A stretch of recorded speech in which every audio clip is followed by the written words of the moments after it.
இந்த கஸ்டமர் என்கிட்ட அடிக்கடி கேக் ஆர்டர் பண்ணியிருக்காங்க. போன இயர் மிடில்ல வந்து நான் மேரேஜ் ஆகி சிதம்பரம் போனோனே அவங்கனால கேக் ஆர்டர் குடுக்க முடியல.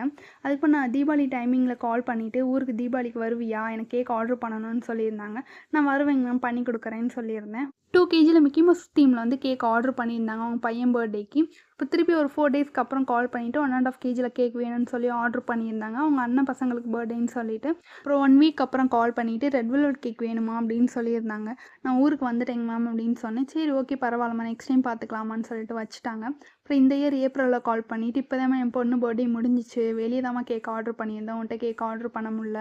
நீ எப்போ ஊருக்கு வருவேன்? எனக்கு பேக்கரியில் கேக் சாப்பிடவே பிடிக்கல, எனக்கு உன் கேக் சாப்பிடணும் போல இருக்குன்னு" சொல்லியிருந்தாங்க.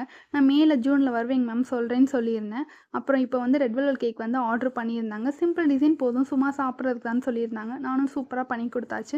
சாப்பிட்டு டேஸ்ட் செம்மையாக இருக்குமான்னு சொல்லி ஃபீட்பேக் ஹாப்பியாக கொடுத்துருந்தாங்க. இந்த வீடியோ பிடிச்சிருந்தா லைக் பண்ணி சப்ஸ்கிரைப் பண்ணுங்கள். தேங்க்யூ.